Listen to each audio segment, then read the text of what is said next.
I knew something was wrong the moment she called me Bobby. Not Bob, not Robert, just Bobby. Like I was some eager intern who brought her coffee and said yes ma'am to everything. Jessica Sterling said it with that smug smile consultants wear like expensive cologne. Cheap, flashy, and designed to cover up incompetence. Bobby, can I count on you to streamline compliance for our acquisition pitch? She asked, already turning away before I could answer. I stared at the back of her head, imagining all the things I wanted to say, starting with my 15 years of experience and ending with Clause 12b7. But I didn't, because I was the professional in the room. I always had been. My name is Robert Caldwell, I'm 47 years old, and I used to be Chief Risk Officer at Apex Financial Solutions. Used to be, because people like Jessica don't understand what guys like me actually do. They think we're just paper pushers who slow things down. They don't get that we're the ones keeping everyone out of federal prison. Jessica had arrived 6 months earlier from McKinsey, armed with an MBA and zero understanding of what happens when you ignore banking regulations. Fresh-faced at 31, she'd spent her career telling established companies how to disrupt themselves without ever facing the consequences when disruption goes wrong. She looked at our 15-year track record of regulatory compliance like it was some quaint museum exhibit. 15 years of spotless audits, zero regulatory violations, and a compliance framework I built from scratch after the 2008 mess. Not that anyone bothered to say thanks. As long as the regulators didn't come knocking, I was invisible, fine by me. Meant I could work in peace, building risk models at midnight and writing policies that actually protected people. I wore the same 3 suits in rotation, kept protein bars in my desk drawer, and had exactly 2 friends at work. Neither had ever seen me lose my cool. I was steady power, and I liked it that way. Navy taught me that. Maintain your bearing under pressure, know your systems inside out, and always have a backup plan. But everything started going sideways when Jessica arrived as VP of Digital Strategy and Innovation, whatever that meant. She walked into our Monday strategy session like someone who'd never met a regulation she couldn't optimize away, grinning too hard and throwing around words like synergy and compliance light. I watched her fumble through a PowerPoint called The Future of Finance, complete with animated charts and stock photos of diverse people high-fiving over whiteboards. The whole presentation screamed, "I learned banking from TED Talks." Then she turned to me. "Bobby," she said, actually pointing at me, "you'll be our regulatory guardian angel, right?" She winked. I took a slow sip of my coffee and said nothing. My silence must have rattled her because she added, "We'll need you to fast-track the compliance checklist so we can get buy-in from Colorado Banking Group by end of week. It's mostly box checking anyway, right?" I kept my face neutral, but something snapped inside me like a dry twig. That checklist was the only thing standing between us and a $50 million FINRA fine if someone skipped mandatory protocols. But sure, box checking. I didn't argue. Not yet. I just nodded and wrote down every word she said in a legal pad I would later label Jessica's greatest hits. I kept copies in my desk, my bag, and at home. Navy habit. Document everything, especially when dealing with people who don't know what they don't know. The thing with people like Jessica is they think being loud equals being right. They perform leadership like community theater actors doing Shakespeare. Overacted, under-researched, and allergic to feedback. Within a week, she had rescheduled 3 compliance reviews, consolidated 2 risk workflows into a single useless slide, and asked if we could auto-generate audit trails using ChatGPT. She called my documentation style dense, and asked if I could convert protocols into infographic form. I told her compliance wasn't a coloring book. She didn't laugh.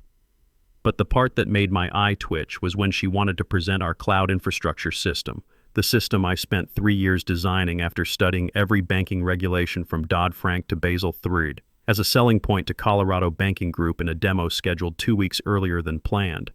A $20 million acquisition depended on that demo. Jessica thought skipping the final SOC2 audit was an acceptable risk. I told her it wasn't. We were talking about transferring customer financial data across state lines without proper authorization frameworks, the kind of mistake that gets your banking license revoked. She leaned across the conference table, tilted her head like a restaurant manager about to deny a discount, and said, "Robert, I need team players, not traffic cops." I stared at her, long and flat. "I'm the one who makes sure your team doesn't drive off a regulatory cliff." She smirked. Watch your tone. Just like that, I realized something bone deep. Jessica had no clue what I actually did. She saw compliance as some abstract concept you could MBA your way around, not the difference between staying in business and explaining to federal regulators why you thought banking law was optional. That was my first mistake, thinking she'd eventually figure it out. My second mistake was underestimating how dangerous someone could be when they're completely confident in their complete ignorance. But Jessica made a bigger mistake. She forgot that quiet doesn't mean weak, and methodical doesn't mean slow. She was about to learn the difference. 3 days after the guardian angel comment, I found myself trapped in a windowless conference room that smelled like leftover sandwiches and ego. The meeting invite said acquisition readiness checkpoint, but what it really was a public ceremony where Jessica got to unload her buzzwords like they were gospel. She paced in front of the whiteboard with a marker in one hand and her confidence in the other, rambling about velocity pivots and streamlined onboarding. No agenda, no documentation, just vibes. The kind of meeting that happens when someone confuses motion with progress. I waited until she paused between acronyms and said as calmly as I could, "Demo version of the cloud infrastructure hasn't cleared SOC 2 audit. We're also missing dual authorization in the access matrix." Jessica blinked. "Okay. And?" I didn't flinch. "And Clause 12b7 hasn't been executed. Technically, we can't transfer platform ownership to the buyer without legal exposure." Silence. Someone coughed. I could feel 20 eyeballs doing the boardroom shuffle, looking anywhere but at us. These were smart people who understood exactly what I was saying, but nobody wanted to be the one to tell the emperor about her wardrobe situation. Jessica gave me a smile that didn't reach her eyes. "Robert, I get that compliance is your thing. It's not a thing. It's federal law." She cut me off with a hand wave. "We can't let process get in the way of progress. You're being..." She trailed off, then snapped her fingers like she'd solved a puzzle. "You're being negative. Let's not kill momentum. Negative. Like pointing out landmines on a battlefield made me the problem." I'd heard this before, in the Navy, from officers who thought regulations were suggestions and safety protocols were for other people, usually right before something exploded. I said nothing after that, just sat still, pen in hand, watching her dig deeper into her own ignorance. By the end of the meeting, she had reassigned my responsibilities to a fresh MBA named Marcus Webb, who once asked if encryption meant turning files into PDFs. My inbox pinged 5 minutes later. Subject line, "Immediate next steps." Body full of bullet points that read like a suicide note. Marcus would handle compliance optimization. Legal would streamline documentation processes. And I would focus on knowledge transfer activities until transition completion. Corporate speak for clean out your desk. By noon, HR had scheduled a behavioral review meeting. I knew what that meant. In 15 years, I'd seen this dance before. When leadership wants you gone but can't fire you for performance, they manufacture a personality problem. When I walked into HR, I was met by Kevin Hayes, our director. Nervous guy, sweating under a jacket he clearly bought at Men's Warehouse. He avoided eye contact while reading from his laptop like he was delivering someone else's eulogy. "It says here you were aggressive in tone and created a hostile environment during today's meeting." I stared at him. "Did you read the transcript?" He cleared his throat. There wasn't one. Of course not. Jessica didn't want receipts, just headlines. I didn't argue. Arguing in HR is like bringing a fire extinguisher to a house that's already ash. Kevin was just following orders from someone who'd already made up her mind. What hit me hardest wasn't the accusation. It was realizing that Jessica truly didn't know what I did. Not figuratively, literally. This woman who now held decision-making authority had zero idea what systems governed our data, who maintained the protocols, or what the legal implications were for what she was pushing. She saw my job the way tourists see air traffic control, some mysterious process that happens in the background while they focus on their destination. Never mind that one mistake brings everything crashing down. That was the moment the fear left me, and the math began. I walked back to my office, bypassed the meeting requests piling in my inbox, and opened the locked drawer where I kept the originals. The originals of everything. Access logs, vendor agreements, backup credentials. One thick binder labeled with my name and 3 red tabs. It wasn't a trophy, it was insurance with teeth. Inside were signed clauses that required me personally to authorize transfer of system rights.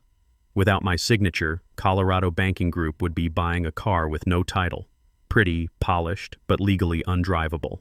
I hadn't built it that way by accident. 6 years ago, I watched our old CTO get scapegoated during a failed migration.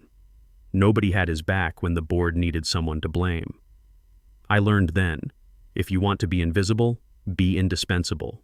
But if they force you out, make sure the door they shove you through is holding up the roof. Clause 12b7 was my masterpiece. Buried in subsection C of the Platform Transfer Agreement, written in plain English that any lawyer could understand, but most executives would skip over. Effective change of control requires written authorization from the original system architect, Robert Caldwell, Chief Risk Officer, not a compliance officer, not designated personnel. Me, specifically. I began emailing myself backups, slowly, carefully, 1 file per hour, nothing traceable, nothing loud. Just insurance. The kind of preparation the Navy taught me. Hope for the best, plan for the worst, and always have an exit strategy. Jessica had underestimated me the way people underestimate infrastructure. You don't notice the power grid until the lights go out. You don't think about water treatment until the tap runs dry. And you don't appreciate compliance until federal regulators are standing in your lobby with handcuffs. She'd confused quiet for weak, methodical for slow, and Robert for replaceable.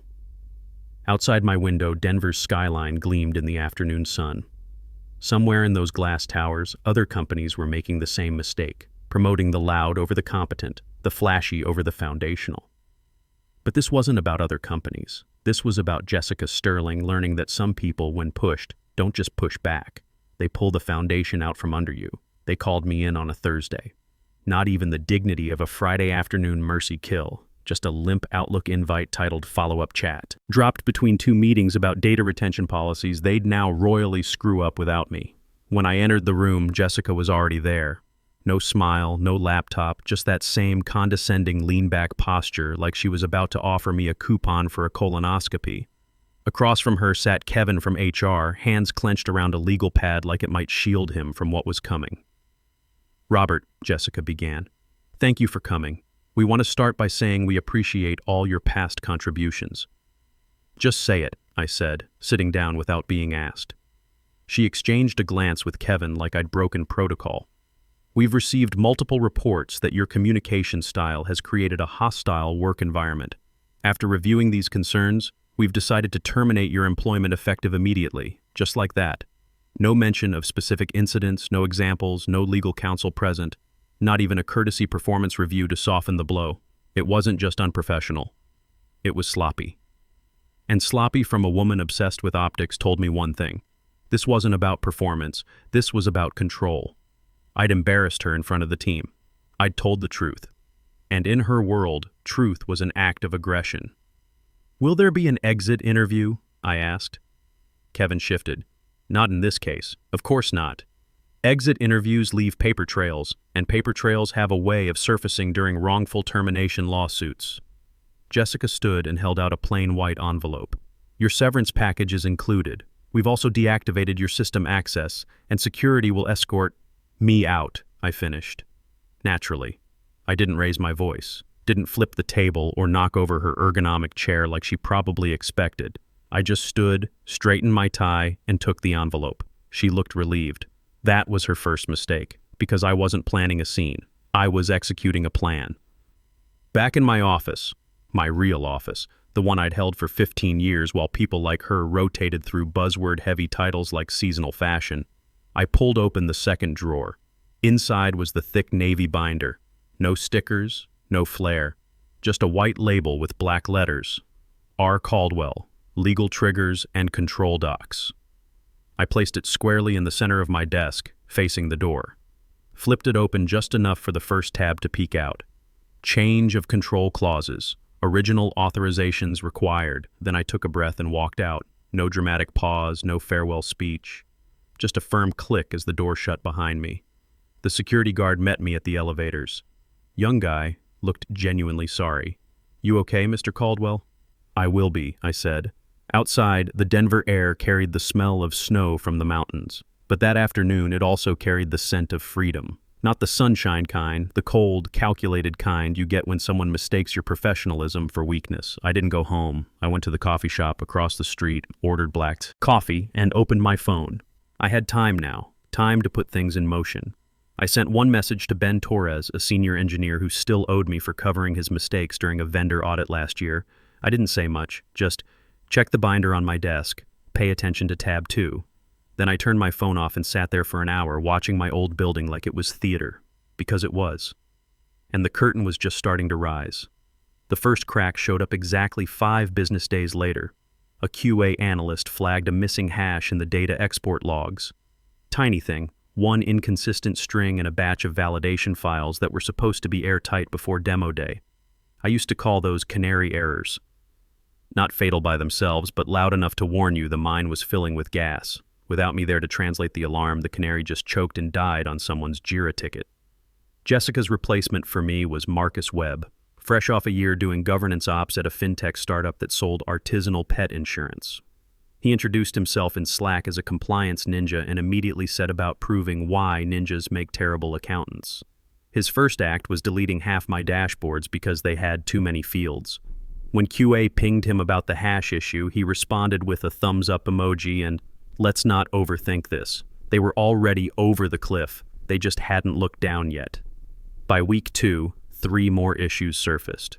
Mismatched timestamps on encryption keys I'd personally embedded with fallback protocols, a data migration report that got auto-flagged because it failed 2-factor validation. Marcus dismissed both as legacy paranoia. When a junior engineer asked during stand-up, "Didn't Robert usually review these?" Jessica laughed. Not a chuckle. A full theatrical laugh that made the poor guy look like he'd confessed to using Internet Explorer. "Robert's obsession with redundancy was why we moved so slowly," she said. "This is the new era. We're agile now." Agile. She kept using that word like ignoring federal banking regulations was just an optional yoga pose. What she meant was reckless but fast. Code got pushed without peer review. Vendor contracts were signed using templates pulled from Google Docs. At least one still had another company's name watermarked in the footer.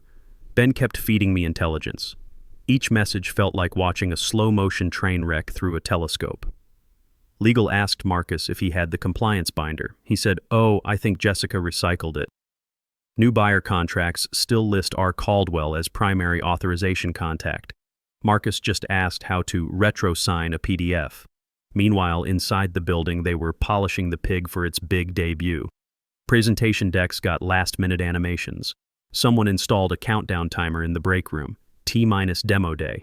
Nobody was asking the right questions. Not because they trusted Jessica, but because the energy was so manic, nobody wanted to be the pin that popped the balloon. Across the street, I watched it all unfold like a masterclass in institutional destruction, and smiled. The conference room was staged like a crime scene with too many witnesses. Bottled water lined the credenza. A whiteboard displayed partnership in 3 colors. The flat screen showed our logo pulsing in a slideshow loop, like a heartbeat monitor for a dying patient. Colorado Banking Group's team arrived precisely on time. 4 sharp-suited professionals from a firm known for turning acquisitions into profit margins. Their lead auditor, Patricia Hernandez, had steel gray hair and a voice that never changed tempo. She introduced herself with a handshake that made Jessica visibly wince. Jessica tried her usual routine. "We're super excited about the synergy here. This is going to be a major win-win." Hernandez didn't blink. "Let's begin with the system validation walkthrough." Jessica kicked off the demo with fake-it-till-you-make-it energy, clicking through dashboards with rehearsed flair. For exactly 4 minutes and 23 seconds, it almost worked. The presentation flowed, numbers aligned, and Marcus nodded from the sidelines like he understood what was happening. Then came the live data validation. The demo froze, cursor spinning, back-end calls stalling. An entire API segment failed to load, not lagging, dead. The screen flickered once and displayed an error message that might as well have been written in Sanskrit for all the good it did them. Someone from our side started frantically typing. Marcus was sweating through his shirt, jabbing at his phone like it might contain the solution. Jessica leaned forward, frowning in performative concern. "Must be server latency," she announced confidently.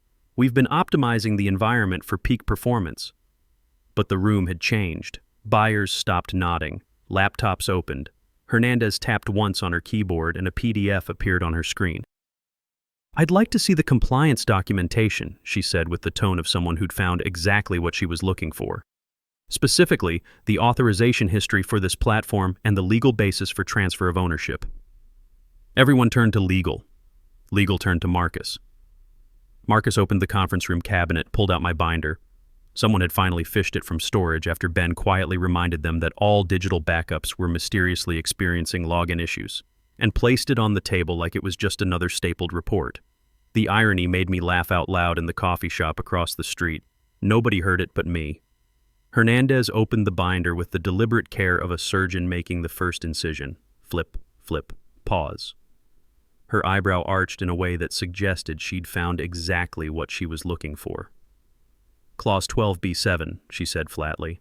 Effective change of control requires named officer consent. She turned the binder slightly for her team to see.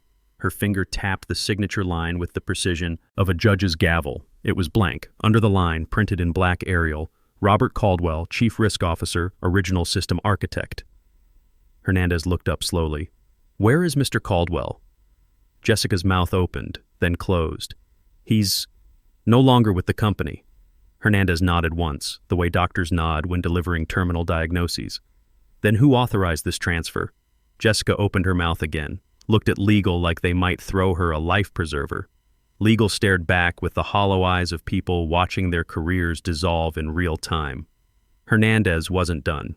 This clause states that without explicit written consent from the named officer, no data system covered under Appendix C may be transferred, accessed, or demonstrated for commercial intent. She paused, letting that sink in. That includes what just occurred. The room went still. Even the slideshow paused mid-fade between corporate slogans. Jessica tried to rally one last time. We assumed it was standard language, boilerplate. "Then you didn't read it," Hernandez said. No inflection, no emotion, just professional judgment, pure and undiluted. Marcus stepped back 1 inch, noticeable to everyone. Hernandez closed the binder with a sound like a coffin lid. "I'm pausing this session immediately. Our counsel will review whether this demonstration constitutes breach of non-disclosure and whether the attempted transfer was conducted in bad faith." She stood. Her team stood with her, chairs scraping like gravestones across marble. "You'll be hearing from our legal department." And then they walked out. No handshakes, no pleasantries, no, "we'll be in touch." Just suits filing out of a room that suddenly felt like a mausoleum. By the next morning, the demo room was stripped bare.